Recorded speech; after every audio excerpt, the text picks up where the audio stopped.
Hello guys, आज का हमारा टॉपिक है वाक्य विचार। इससे पहले मैंने आपको भाषा और व्याकरण, वर्ण विचार, शब्द विचार, संज्ञा, सर्वनाम, विशेषण, क्रिया, कारक, समास, क्रिया विशेषण, संबंध बोधक, समुच्चय बोधक, विस्मयादि बोधक, इन सब के बारे में बता चुकी हूँ।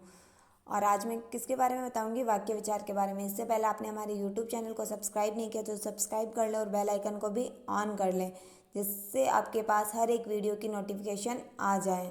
आज का अपना टॉपिक है वाक्य विचार। आज मैं बताऊंगी आपको वाक्य की परिभाषा, वाक्य के अंग या खंड, वाक्य की कसौटियाँ, वाक्य के साहित्य संबंधी गुण और वाक्य के रूप, इन सब के बारे में बताऊंगी। वाक्य की कसौटियाँ कौन कौन सी होती है? सार्थकता, योग्यता, आकांक्षा, आसक्ति या निकटता, पद, कर्म या अन्वय। अन्वय क्या होता है? अन्वय का अर्थ है मेल।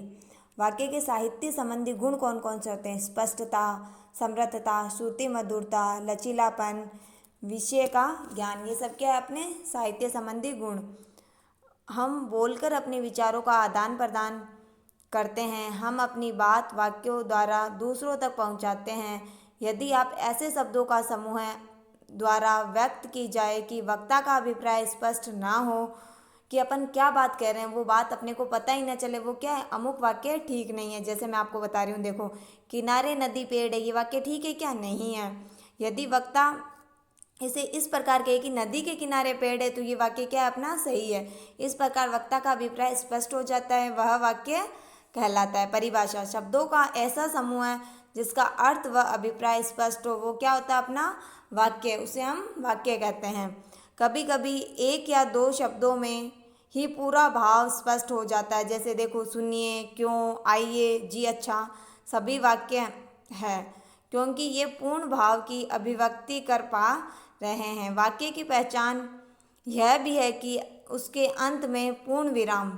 वाक्य पूर्ण होगा तो उसमें क्या होगा? पूर्ण विराम, प्रश्न सूचक, विस्मयादिबोधक, ये सारे चिन्ह अवश्य आते हैं। वाक्य के अंग: वाक्यों का निर्माण शब्दों से होता है। उसे यदि विभाजित करना हो तो उसके कितने अंग होते हैं? दो अंग होते हैं। वाक्य के अंग कितने होते हैं? दो: उद्देश्य और विधेय।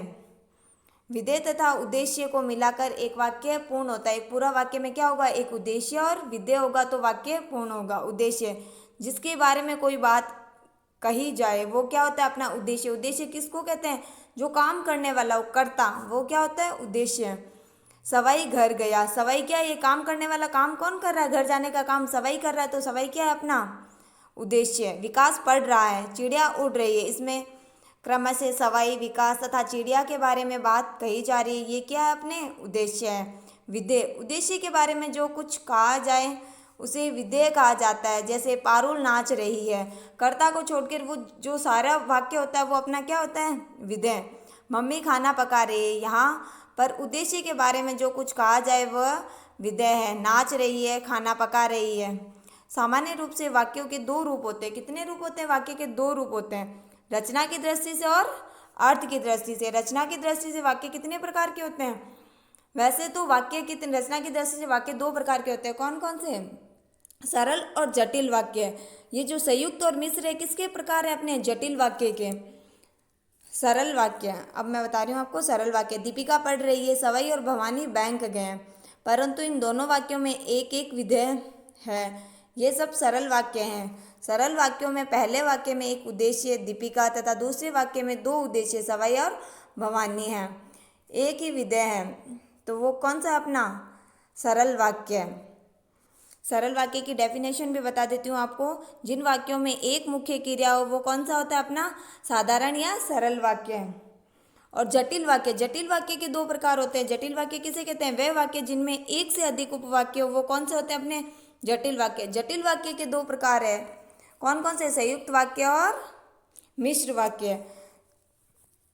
संयुक्त वाक्य: नानी घर गई और कहानी सुनाई, भवानी विद्यालय गया पर शीघ्र लौट आया। योजक अव्यय होते हैं इसमें, देखो, और, पर, किंतु, परंतु, या, और, पर, इसलिए, ये सारे क्या है? अपने योजक अव्यय।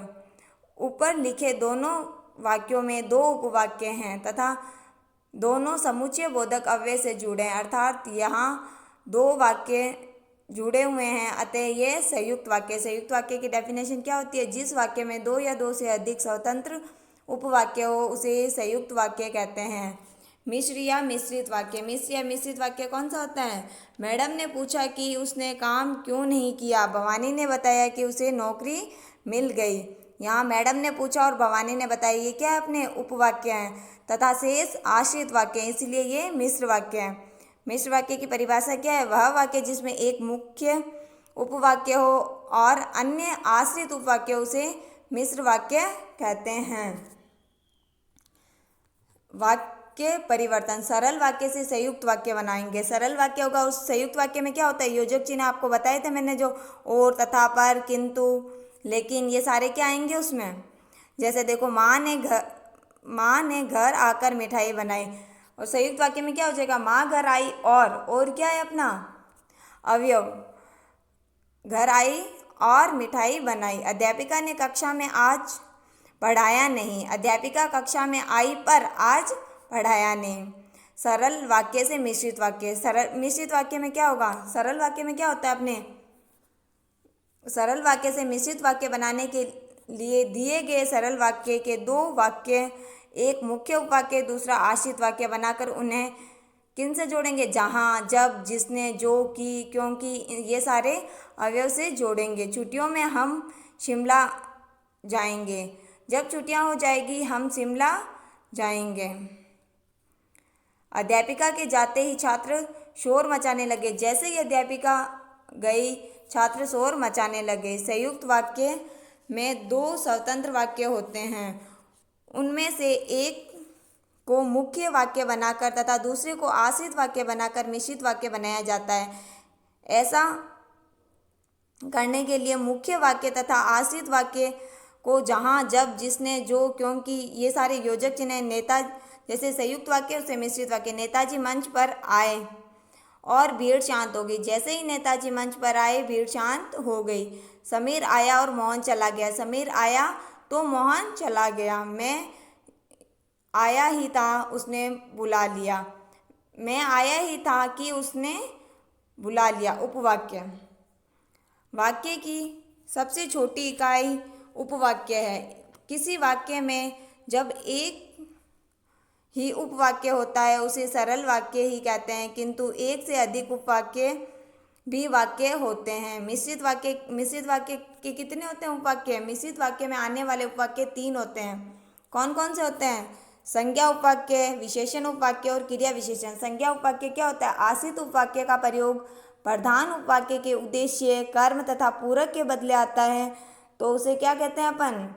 संज्ञा उपवाक्य। जैसे मैंने देखा कि वह पढ़ रहा है। विशेषण उपवाक्य क्या होता है? जो आश्रित उपवाक्य विशेषण की तरह हो उसे विशेषण उपवाक्य कहते हैं। जैसे मैं उसे जानती हूँ जो दौड़ में जीती थी। क्रिया विशेषण उपवाक्य, क्रिया विशेषण उपवाक्य क्या होता है? जब आश्रित उपवाक्य का प्रयोग क्रिया विशेषण की तरह किया जाता है, अर्थात वह प्रधान उपवाक्य की क्रिया बताता है, उसे क्रिया विशेषण उपवाक्य कहते हैं। जैसे मैं वहीं रहती हूँ जहाँ तुम रहती हो। अर्थ की दृष्टि से वाक्य कितने प्रकार के बताए थे मैंने अभी? 8 प्रकार के। अर्थ की दृष्टि से वाक्य 8 प्रकार के होते हैं। कौन कौन से? विधान वाचक वाक्य, निषेध वाचक वाक्य, प्रश्नवाचक वाक्य, विस्मयादि वाचक वाक्य, आज्ञावाचक वाक्य, इच्छावाचक वाक्य, संदेहवाचक वाक्य और संकेतवाचक वाक्य। अब विधानवाचक वाक्य, जिन वाक्यों में क्रिया के करने या होने का सामान्य कथन हो, वो कौन सा होता है अपना? विधानवाचक वाक्य। जैसे सूर्य गर्मी देता है, भारत मेरा देश है। सेकंड है निषेधवाचक वाक्य। निषेधवाचक वाक्य क्या होता है? जिस वाक्य से किसी कार्य के निषेध यानी न होने का बोध होता है। न होने का बोध होगा वो कौन सा होगा? अपने को पता होना चाहिए कि उसमें नहीं आएगा, वो कौन सा होगा अपना? निषेधवाचक वाक्य हो जाएगा। जैसे मैं आज नहीं लिखूंगा, माला नहीं नाचेगी। और प्रश्नवाचक वाक्य, प्रश्नवाचक वाक्य कौन सा होता है? जिन वाक्यों में प्रश्न किया जाए या किसी से कोई बात पूछी जाए उन्हें प्रश्नवाचक वाक्य कहते हैं। जैसे क्या तुम खेलोगे? तुम पढ़ने कब जाओगे? ये क्या है? अपने प्रश्नवाचक वाक्य है जिसमें प्रश्नवाचक चिन्ह होगा। विस्मयादिवाचक वाक्य, ये क्या होता है? इसमें आश्चर्य, हर्ष, शोक, घृणा आदि के भाव व्यक्त हो, ये कौन सा होगा अपना? विस्मयादिवाचक वाक्य। जैसे देखो, अरे इतनी लंबी रेलगाड़ी, शाबाश बहुत अच्छे खेले। अब अगला कौन सा है अपना आज्ञावाचक वाक्य। जिन वाक्यों से आज्ञा या अनुमति का बोध हो उसे क्या कहते हैं अपन, आज्ञावाचक वाक्य। आप चुप रहिए, अपना अपना काम करो, ये अपने क्या है, आज्ञावाचक वाक्य। इसमें क्या होगा, आज्ञा या अनुमति का बोध होगा। इच्छावाचक वाक्य, किसी इच्छा, आशा, आशीर्वाद को व्यक्त करने वाले सभी वाक्य कौन से होते हैं अपने, इच्छावाचक वाक्य। इनमें वक्ता की इच्छा या आशा का वर्णन होता है। भगवान तुम्हें दीर्घ आयु करे, नव वर्ष मंगलमय हो, ये कौन सा अपना इच्छावाचक वाक्य। संदेहवाचक वाक्य, जिन वाक्यों में कार्य के होने में संदेह अथवा संभावना, एक तो क्या होती है, या तो संदेह होगा या संभावना होगा या नहीं होगा, पता नहीं होता इसमें, वो कौन सा होता है अपना संदेहवाचक वाक्य होता है। जैसे संभवतः वह सुधर जाए, अब पता थोड़ी वो सुधरेगा या नहीं सुधरेगा, संभवतः वह सुधर जाए। शायद मैं कल बाहर जाऊं, पता थोड़ी ना, उसे जाया भी सकता है नहीं भी जा सकता, क्या होता है उसमें संदेह होता है। संभावना होती है कि संभावना क्या है, काम करेगा और नहीं भी कर सकता है। संकेतवाचक वाक्य, जिन वाक्यों से एक क्रिया के दूसरी क्रिया पर निर्भर होने का बोध हो उन्हें क्या कहते हैं अपन, संकेतवाचक वाक्य कहते हैं। जैसे वर्षा होती तो फसल अच्छी होती, आप आते तो इतनी परेशानी नहीं होती, इसमें क्या है, संकेत होता है। क्या होती है, वाक्यों से एक क्रिया क्या होती है दूसरी क्रिया पर निर्भर होती, वर्षा होगी तो ही फसल अच्छी होगी। यदि छुट्टियां हुई तो हम कश्मीर, छुट्टियां होगी तो ही वो क्या है, कश्मीर अवश्य जाएंगे, नहीं तो नहीं जाएंगे। यदि छुट्टियां हुई तो हम कश्मीर जाएंगे, एक वाक्य क्या होता है दूसरे वाक्य पर निर्भर होता है, वो अपना संकेतवाचक वाक्य होता है। Thanks for watching my video.